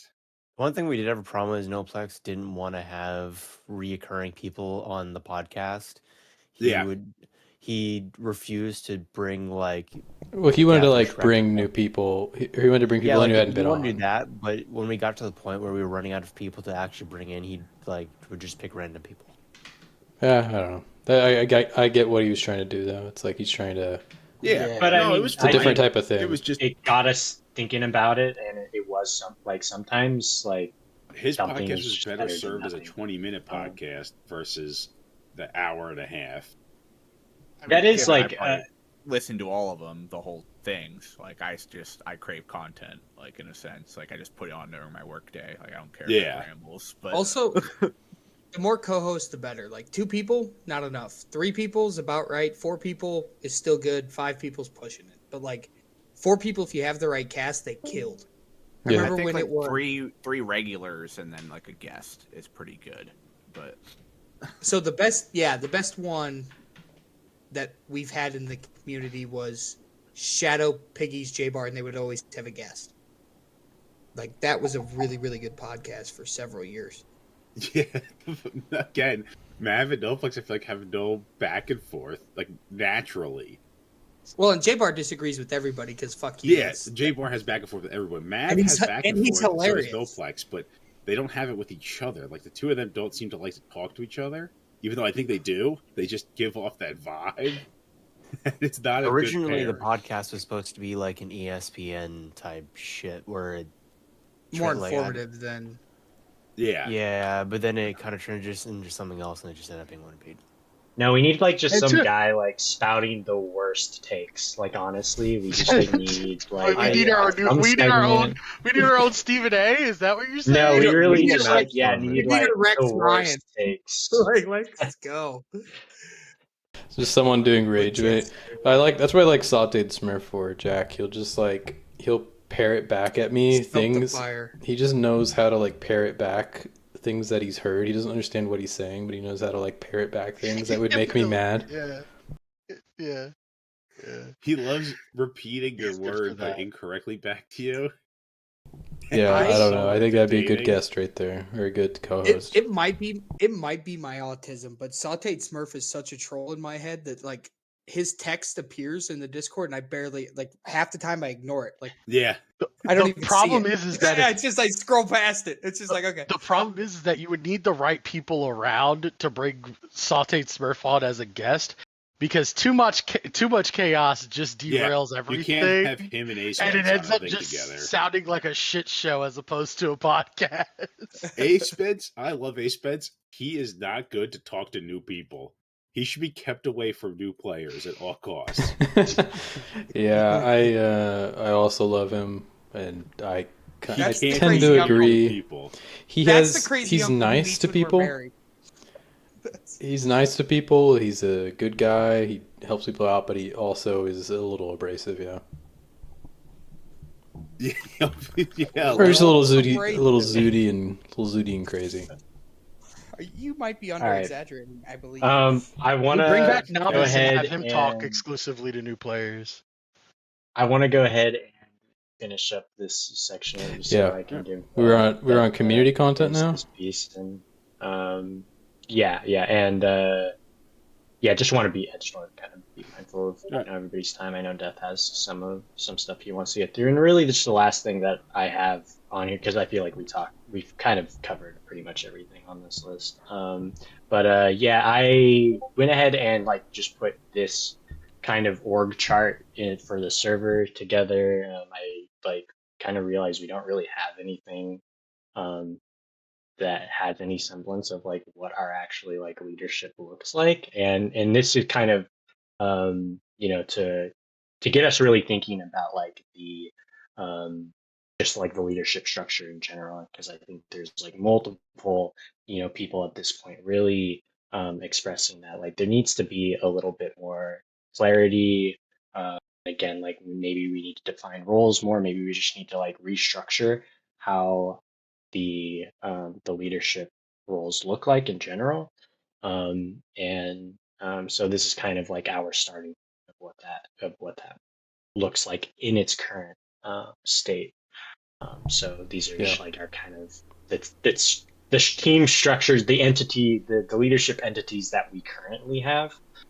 There are some of the green folks on here that Encott was referencing about how they would micromanage his events. And you got our AGLA team, and then our kind of late league squad, which is like a little bit up in the air at the moment. Yeah, I don't know. Some of these people information aren't committed. Yeah. Yeah, I know. Like Katie Skill has, I think, expressed that they might be like stepping down. Spoon may or may not be continuing. Just it depends on like what his current situation is, and I haven't really heard anything from Cosmos. So that being said, if anyone has interest in like assisting with late league in whatever capacity, um, like reach out and like I will like. I think you should reach out to DVO. Who? DVO? You think he's interested? DVO or Aquan. They both are heavily into it, and they're both brand new. So I mean, they won't get burnt out fast, and they're very passionate. I like those two guys. They're awesome this season. And again, like this, I think like a part of like that reason that we want to like kind of discuss, like leadership restructure is just like really, I think the more that we define some of these roles, and like, get away from this idea that like the AGLA admin is like the end all be all like role or just like, whatever it is. I think the more like attractive some of these positions might be because like at least for on my end, and I've expressed this before, it's like I don't want like I would never want to be like an AGLA admin just simply from the fact that like I have no fucking idea what I'm getting myself into. And I know that. Like I know I'm like gonna like go in and I'm like just gonna like just do, like get sucked into I'm just gonna be doing way too much the time. black hole of responsibility. And so it's like if we just go ahead. The title doesn't come with pay. Right? So like yeah. And like you said, people see the title as an end all be all. What people need to remember is that these are just community servants, right? Like they're just people donating their time and their effort to help organize the league, which is why the community and the leadership should be almost liquid. It should be ever changing with people who have time because people will always come in and out of schedules that make them more or less available. It's just how it goes. Yeah, and I think a big thing is I think people need more opportunities to do things and contribute. And I think having on that note, maybe like a community admin would be nice, or like a role of that capacity rather than just. Well, I mean, you look at these roles right now. It's like, tell me what anybody does here. Like, I don't know. Like, you can say what I do. Probably it's kind of obvious, but nobody has a specific role. Yeah. Nobody has a specific role. Again, it's just micromanaging and helping organize the league. Like that's literally the one job as an AGLA admin is to set up the outline for the league and then do the other little shit within it, like organize the stats in the schedule. Right? Yeah. You've got three main things. You got the outline, the stats, the schedule. Speaking from a standpoint of like being in the system and doing it, it's just like the problem with not having the roles and like work defined very well is like, I mean, it's like 2 or 3-fold, right? So we have a problem where what'll end up happening is maybe you have 5 guys kind of shuffling around waiting until someone just like gets fed up and does something, or you have like not enough agency. So like, for example, Mungo is kind of like main point of contact for like the Legacy League. And he would have to come to us and ask about things, which like we should just had the foresight to be like, okay, well, Mungo, you know what the rules are. You can act on your own. He could have resolved things in 3 minutes instead of it taking 3 days, like stuff like that. Like if someone has I don't know, like stats or schedule question, and there's like a scheduling admin, they could go to them and then it gets resolved. There could just be a much better, efficient way to do it. If it is not a rule clarification or a structure verification, or if it's like playoffs, like big stuff needs resolved. Yeah, is it a 5-game series or a 3-game series, right? Like that kind of shit. If it is just simply like, hey, she said that they could play this day, they didn't show up, right? They used a emergency reschedule 15 minutes before game time. What do you want us to do? That's kind of something that you could probably decide on your own. Like, use your best judgment. Did they give them as much proper warning as they should have? Does the other team want to take forfeit wins? What do they want to be done? Like, that kind of thing. You just need to figure out what both teams want and help facilitate. Clear rules on that probably just makes that already. But I think so. Like a part in this is not only like of defining roles for the community's sake, but a part of this is also defining roles for the actual admin's sake. Because I think a big part of the problem here, and like I'll let Death kind of attest to that a little bit, is like the communication amongst themselves of like, okay, what is each person actually like taking care of, and like not having that kind of clearly defined. Like, yes, it may be like obvious, to people who have admin experience, like that, like maybe Mungo can make like a call for, for something, but like he doesn't necessarily like, it hasn't been discussed, right? Like it hasn't really, none of that has been discussed, like preemptively. And so it's like, it's all kind of, again, very nebulous from the inside. And so like it's the idea is to make, because you're right, like this is a job that is like unpaid and like very thankless, and we want to make that like we want to like lighten that burden a little bit. And I think you do lighten that burden when you say like, okay, like these are going to be the responsibilities that like we're hoping that you can take care of. You might not be able to take care of all of them, but like we're assigning these things to you, and you don't have to do any more than you need to, and that's it. So like kind of that's the idea. I mean, yes, like we want clarification again. You tackle the big three together, and then you split the rest up, right? You tackle the outline together, you tackle the schedule together, you tackle stats together. You let everything else, pair up as you need. Yeah, no, I think it's going to be something we'll figure out, but main thing. But again, those conversations, like those need to happen, and they don't happen by themselves. And like I like again, I'd let somebody who's in the admin team like more attest to it. But like I don't think.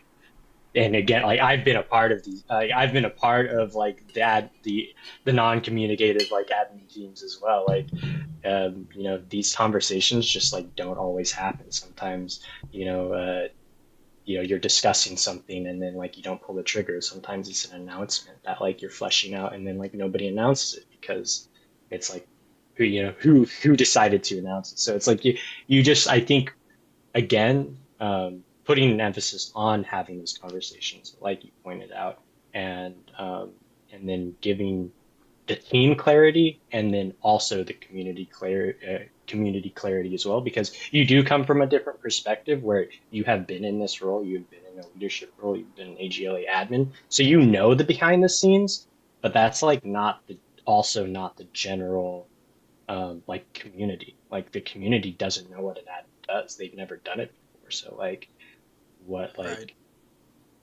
It's just more clear. I think the more clarity, the better.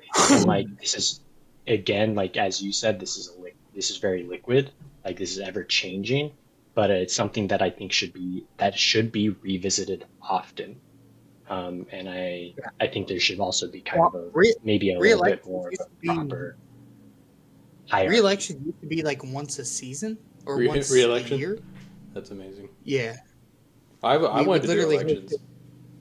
We would host it once a year, and it would be for 3 seasons. So you would get 3-season like term. At the beginning of spring it would start, and you would get spring, summer, fall, and maybe winter. Maybe we didn't always do winter. Yeah. And then it would reset. We would re-vote in admins. That way, if somebody got burnt out or didn't have as much time throughout the year, they could step away. Yeah, I mean, people being able. I mean, a part in that though, and like I agree. Like I think ideally there should definitely be elections. But like another part in kind of just this whole conversation with like even talking about like how leadership functions is that it's hard to get people to be an AGLA. Like, I mean, this is kind of the first time that we've had like a somewhat consistent group for a while. I mean, for the first 2 seasons, we only had Mav and Spence, who were like the only people essentially willing to like be admins or be active admins until Death came along and they did, they ran IGL together and all of that. Sorry, Noplex on that. And so again, like we want to get like, and we're in a very, I feel like we're in a pretty good spot, or at least we're getting there. But we need to give people incentive to kind of take the next step. And especially with people who have never had experience being admins before. And again, I think if we like create like just even as simple as rule or like roles as like people who are in charge for stats in the community, people who are in charge of like events that are relating to the AGLA, and then maybe within like that AGLA kind of that AGLA admin leadership, like you have those like at the beginning of the season you talk about like, hey, okay, what are we all taking care of, what are all our responsibilities, what are all the things we're willing to do, and then you all decide that at the very beginning, you let the community know, like, all right, this is what we're doing, and then that's the main thing, is like having a role list somewhere. It's like, if I need to have an issue, who am I talking to right now? And then like as you go on and like as you kind of create this this environment, like this kind of culture around like being an admin, then people start to understand like, oh, okay, so like an admin is going to do these specific things. Like okay, Mav did all of these things, so it's like, oh, okay, I could be an admin, like I could do those things. Like, why don't I try it out? But I think that is like, I think that's one of the bigger barriers of like what prevents some people from doing uh, leadership tasks, and administrative tasks. Well, that, and I mean just generally not having the ability to post within the Discord announcements or stuff like content page, that kind of stuff used to be a problem back in the day. Now it's a little less of a problem because you can just post whatever you want to, clips and content. But like as far as the announcement page goes, if you have an article or something to put up, or a league you're running and you have to go through an admin. But again, just accepting all help that's given, right? If somebody steps up and they want to do content, help facilitate, right? Like make it happen for them, for the community. Even if you got to give a little extra effort, or if you need to pass it off, like, hey, I've got dinner with the wife tonight. I've got dinner with the boyfriend. I don't care. Like, hey, Mungo, can you help me out? Can you help this guy out? Here's what he needs. If you can't, reach out to somebody who can. I got plans. Just communication, like you said. Yeah, oh, absolutely. And again, like the AGLA like shouldn't be like the end all be all for like what a community member should strive for. I think there needs to be a lot more participation for people doing their own events, doing their own stuff. I really and we should be helping all with that. I really enjoyed all the stuff that has happened. I think the Christmas Cup is awesome. I'm looking forward to participating. We had Avengers like big tournament earlier in the year, which was really awesome. Like that was like a really freaking impressive event, and like I think engaging, like just finding a way School is a good stream of nudge people into that direction again. Like I'm always like, if somebody reaches out to me and it's like, hey, I like want to run this event, like would you help me out? Like I'm always going to be like willing to do something like that. Yeah, I'm more willing to do that than a lot of other things. So like, and I don't think I'm the only person who's willing to do that. Definitely not. And I think I'm even considering, like, I don't know, like establishing myself in that role somehow, being like this. If you want to do something and you don't know how, or you want help with it, even just like simple stuff, like obviously I'm in control of the game type. Idea. Yeah, bring me the idea. Well, that's the thing. I mean, I don't want to, like, you can have ideas and everybody has an idea, but if you're doing it, you just want help doing it. I mean, that's a great place to be in, because I don't have a ton of time and energy. Things you should consider. Right. And, yeah. I can point you in the right direction. Give you a swift pat on the ass and wish you good luck. Right. And in terms of like, if someone needs specific game type help, like that's obviously going to be a me thing.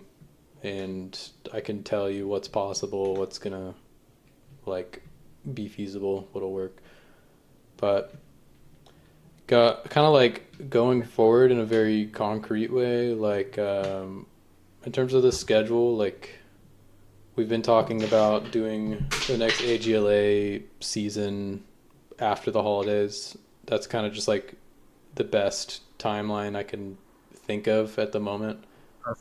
Perfect. It couldn't happen before the holidays at this point, and being after the holidays is just like the most sensible. But a lot of the reason for doing that is we do like want to lock down, like, is there going to be new leadership? Is there going to be new roles?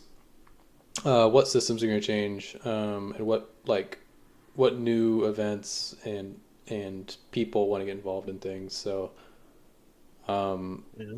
that's like going to be a big consideration. I think it'd be great if the IGL came back. Time to iron out stuff, for sure. Like, I mean, we have a lot more time to iron out things, make things a little bit more solidified. We learned a lot about like kind of why we ran into some pitfalls this last season. A lot of that kind of came from communication breakdowns, and some of that's like, I mean, a lot of it was internal, like just like Ace Vince left at the beginning of the season, and then we didn't really reshuffle our roles very well, didn't really have things figured out in that way, and that's definitely not good. And we bent on some things that were already concrete, which then kind of created a precedent for bending in other areas. Yeah. I Yeah, think that's what also played into it. Was insane. Making the schedule? Yeah, I'm still confused how Lux made the schedule and had a page on there that showed that the bracket was double a limb through the finals, and no admin changed it for the whole season. They changed the bracket. They changed the bracket, but not the rule. They changed the bracket on Challenge, but not on the page that Lux made. Yeah. Well, yeah. And it was like, what was Lux's role? I don't think Lux made it got so that confusing. I think that was Mav's stat page. No, that was Lux made no, that was on Lux's schedule.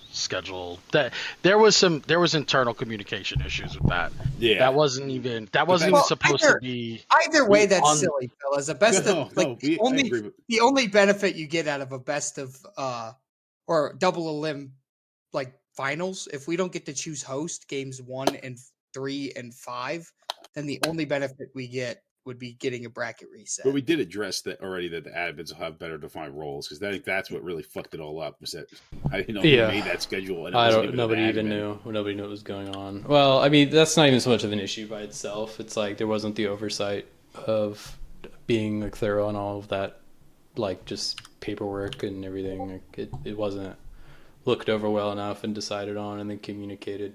I mean, even stuff like making announcements is actually like, that's kind of a considerable amount of work. You could probably just have one person handle communicating with everybody. Yeah. And like being succinct and like being clear about things and making sure you get details correct. Like, that takes a lot of time. Well, basically a clerk. But a clerk, I mean, they got to make sure that they're available every day. Right. Or have a lot of free time.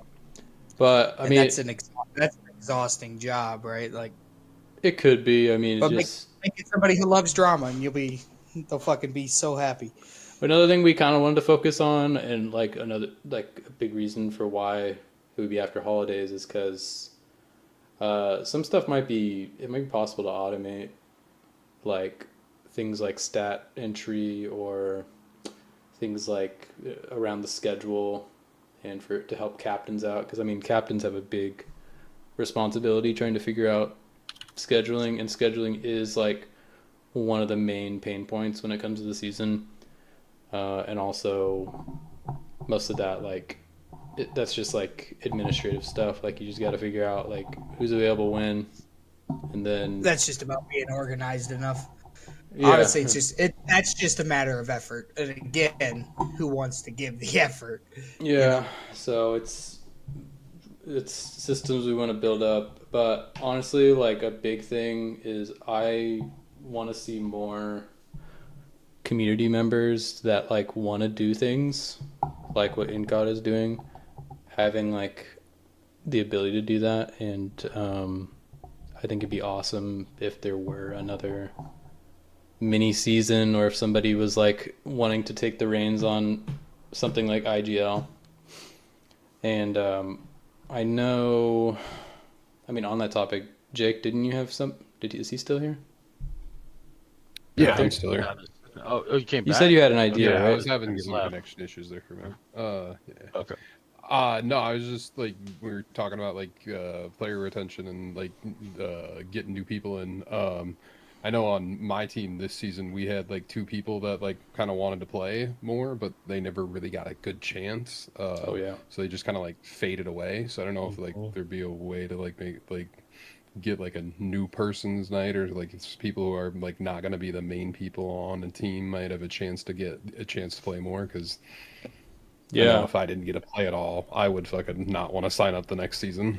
I mean, that's like a lot of the motivation for doing Legacy to begin with, is those people getting a chance and not getting pub stomped. But like, you still, when you have 5th and 6th, I mean, what incentive do you guys have to play them? And that's what I'm saying. Like, also maybe if we had more in-season games, you're gonna get that chance to rotate people out. You know, that also falls on the captain, right? That also falls on the captain, and it's you want to win every game, and that's important. I know that.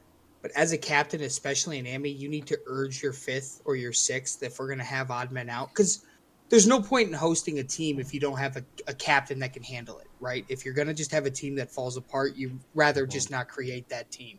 So it's smart to have a captain that's experienced and knows what they're doing, and knows how to go tell that player, like, hey, you need to get into late league lobbies.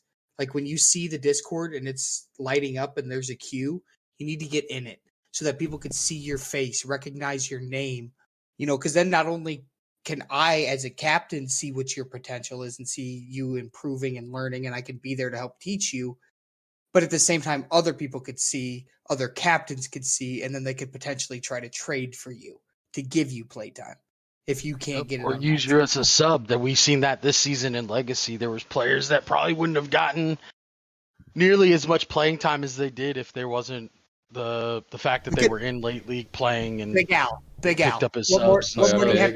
What more do you have to say other than Big Al, right? Like showing his face, putting in the time. That's all it takes. Yeah, it's awesome. Avalon too. Again, you got to communicate that as a captain. You got to be like, hey, I snipe you down. Sorry, man. You're too new. There's 3 guys who have a little more experience in front of you. I'll try to get you in if I can, but what I'd really like to see is to get you in a late league game and, get you some practice, get you some reps, make sure, you're ready. And of course you gotta have it in the rules that you need to try to get your 5th in whenever possible, 1 or 2 games a season. Yeah, we'd done something and it worked really well. I think it worked well. I don't know if everybody else felt that way, but we did like required time. Fuck that. He says, fuck that. You don't want to play, you're a shitty player. You never remember games, bro. Come on now. You never know who's a grenade, right? Like, what was it just last season? You had ganked, right? Ganked your ass, or who was it? Yeah, he was so retarded. He didn't even know what Discord was. He didn't even know how to download it. Sometimes people... Whatever. More games, shorter season makes that less of a problem. Also you're a pro, so you're like probably never going to encounter. Well, that's true. If you're in pro, yeah. I don't know. Is Spank going pro? He doesn't want focused. Nah, If we're thanks, Might be guys. one of focused, those if things where we're we could change focused the structure on, to I'm try to Andy, give dude. Amy more, more games to play, type of thing. yeah. Yeah. It's a fine line. Also, you start playing 24 games a season, then you're on this game every fucking day. It feels like. But Which, I think that's a good point. I feel like that Panther had like kind of suggested was making events that are geared towards like specifically like newer players or unexperienced Noplex players. really liked doing stuff like that, and I think he tried a little bit. I don't know if it was. I Totally love serialized. gatekeeping pro players from a certain events. Yeah. Let me know if we need to. Just keeping the foxes out of the chicken coop. In there. Yeah, and it's like Wednesday night Grifball is a great place to do that. Yeah, right? They used to stream Wednesday night Grifball every Wednesday, Goose and Calwood, and they would just host, and random people, even people in the Discord Twitch chat, would get in. Right, they would invite them to the game.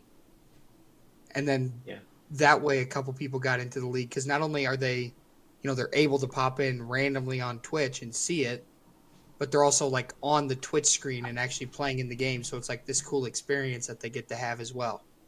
So that they feel recognized, they get to play some Grifball, and if they do well in some of the lobbies, then it's like, okay, I know this person has a little potential if you just happen to be watching. Yeah, I mean, that's like the whole thing. Night, it's easy time to see it.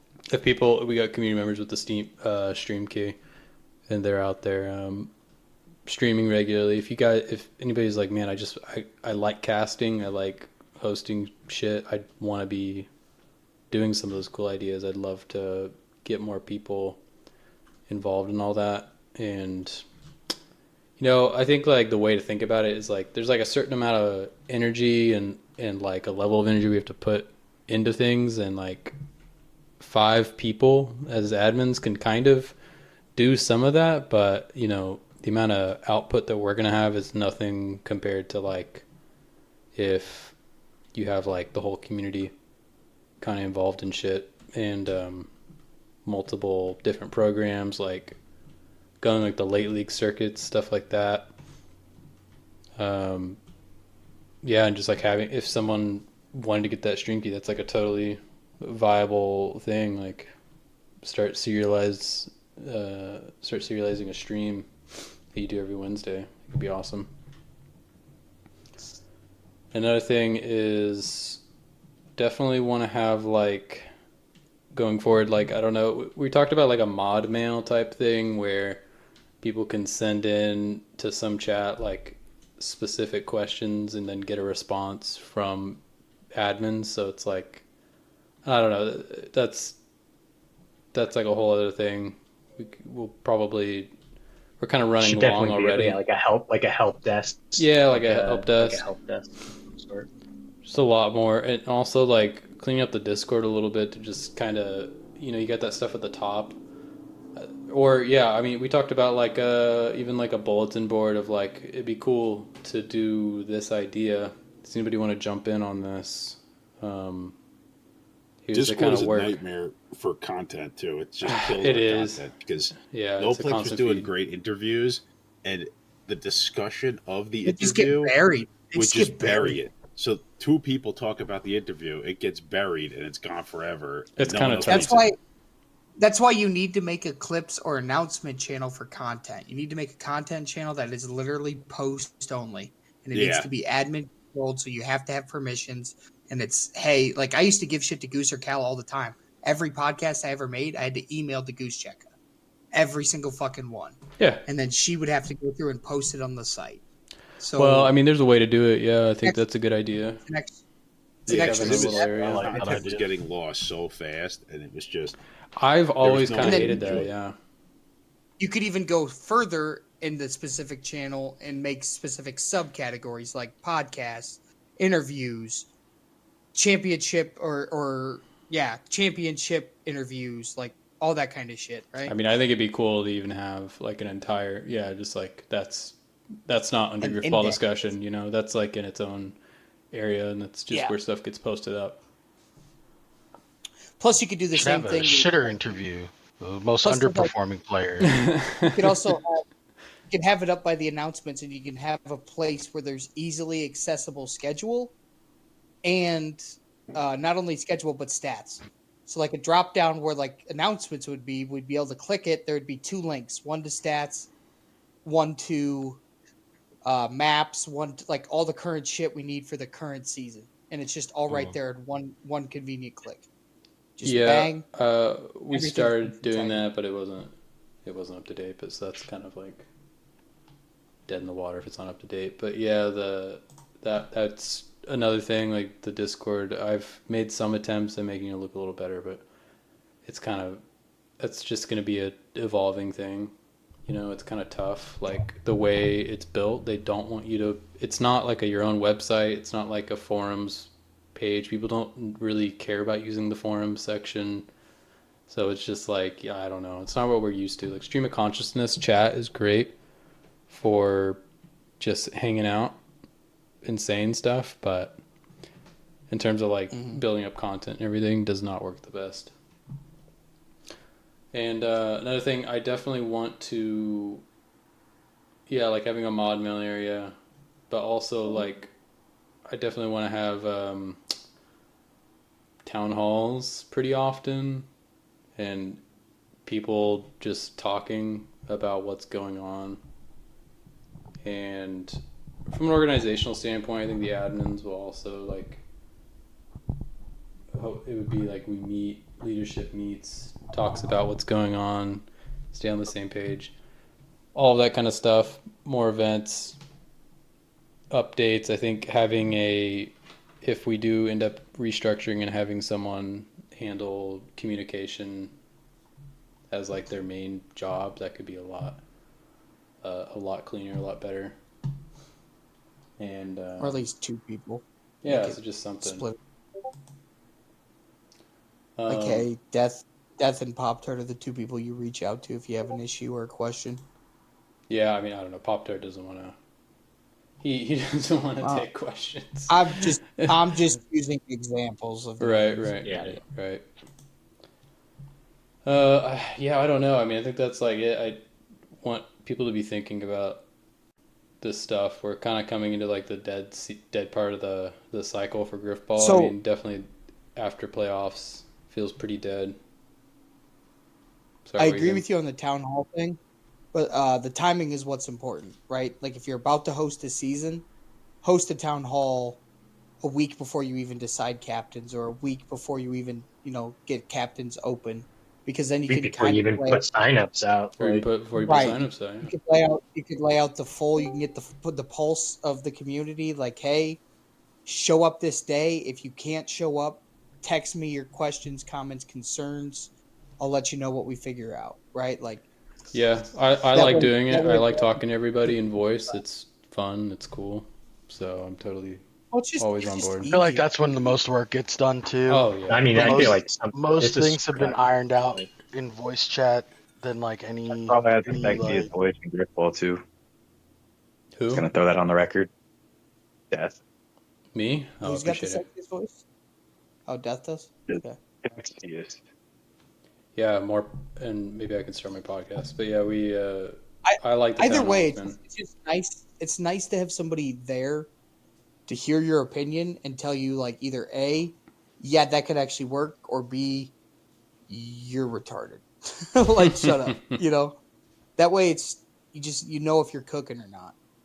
Yeah. And I do want to bring up this is a pet project of mine I've been working on. I want to do a series of things kind of like how Late League would play when it first came back, when Pop-Tart was running it. They would play on scheduled days of the week. It was like Monday, Wednesday, Friday or something like that. I wanted to bring a few like game modes I've been working on that are kind of like a little non-traditional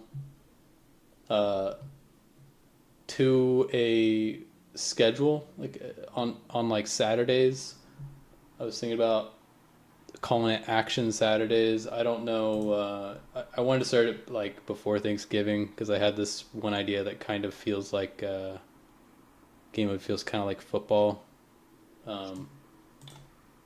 But but I may be running that in the next couple weeks. So sign on the me content up, side of coach. things, we'll be looking at some new stuff. Do I get a helmet? Yeah, you can get a helmet. It's gonna be like Turkey Bowl. I don't know if you guys remember that from Halo 4. GG, it's the same helmet you wore on the short bust. Hey, that shit is a straw. Don't knock that helmet. Fuck yeah, buddy. That bitch could hold 2 beers one time. Yours too? Shit. Yeah. But I don't know, man. We ran for 2 hours now. I think I'm out of breath, so probably gonna call it there. Good job, lads.